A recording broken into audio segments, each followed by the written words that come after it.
This is Lord Thaddeus Cray, and today I'm going to be talking about a quote-unquote cryptid that is not of the same origins of the others in which I've talked about. Most cryptids I've brought across to the discussion table would be naturally, old world beings or simply beings we haven't discovered yet, and definitely beings that are not human, to say the least. I mean, that's an understatement. Whatever they are not human. There is no confusing them with that. They might be something that hasn't been discovered yet, like I said, or simply a being that is from before the flood, or maybe even a spiritual entity.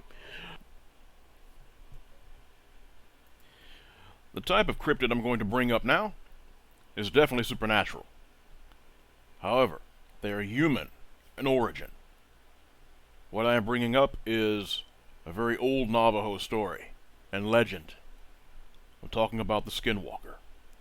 These beings are individuals who have made very bad choices in their life. Beings that are so twisted and wicked that point blank, I don't see any path of redemption for these individuals. Whatever afterlife they have, I don't want any part of it. Leave it at that. A skinwalker is an individual who is so horrible that even mentioning this term, which I'm bringing up, and believe me, I put some prayer before even doing this video, is that it's bad luck. It's just bad all the way around. You bring dark forces upon yourself because of the evil these bastards bring across. Skinwalkers, in short, are, as I said, they made a deal with dark forces in order to be able to acquire the ability and the skill, the magic, to change shape, to literally walk. There's a reason they're called skinwalkers. They can literally walk into the skin of another person, supposedly, or animal. How they do all this is beyond my understanding and my comprehension.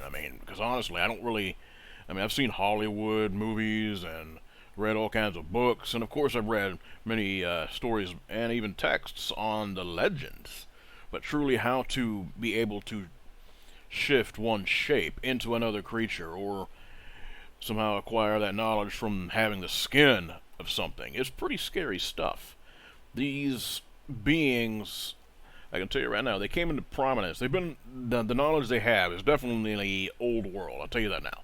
But the real prevalence from what I've studied and definitely researched is that there was, of course, when the white man came and took away the Navajo from their lands, as well as so many other indigenous individuals here in this country.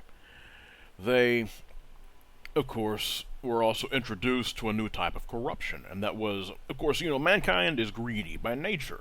However, the Native American individuals during this period of time, prior to us settling here, I do believe that they had some knowledge of course, greed, avarice, and lust.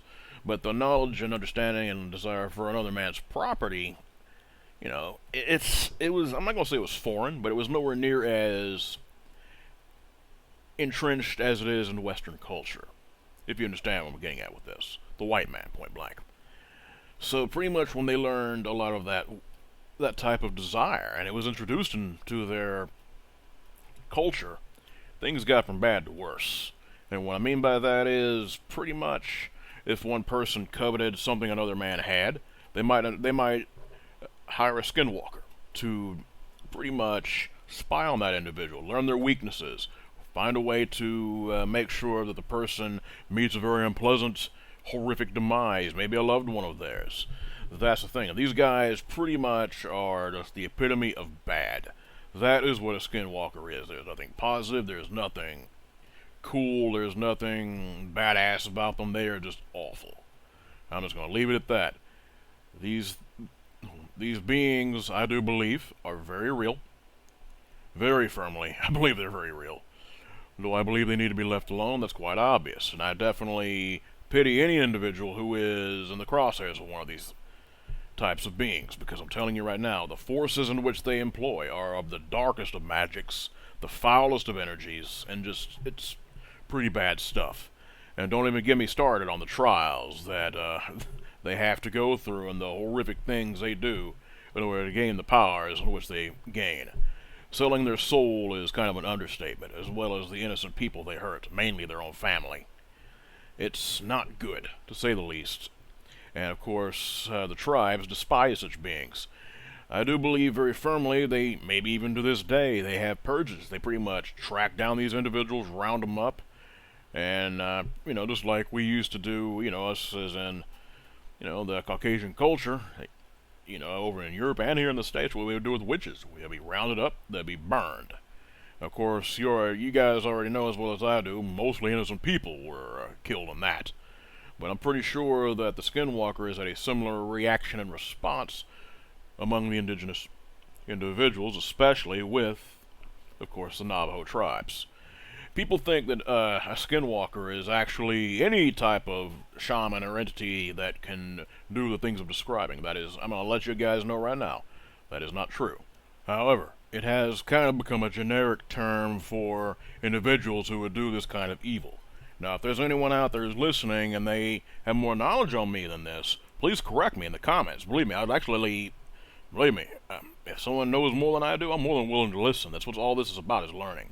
I'm just going to leave it at that. However, that pretty much is what I'm covering right now. Individuals of this type of influence. People really don't understand, people are not meant to physically do certain things. Shifting shape and doing things like that, among other things, are not physically meant for us to be accomplished. It's, of course, known science proves it should be an impossibility. But you guys already know, when you're dealing with matters involving the spirit, and of course, the spirit, of course, bleeding into the flesh, and vice versa, you guys already know that certain things can be made very possible, even though logic would prove it to be impossible. Don't ever forget, man, every story is based on some kind of fact that truly happened. I'm going to go ahead and leave this one at this. It is very, very unlikely that you will ever run into a fiend that would employ these type of tactics to harm you, or gather knowledge against you, or to do other horrific things. I've left a lot of the darker elements out, because I have no desire to pass that on to others or have it returned to myself.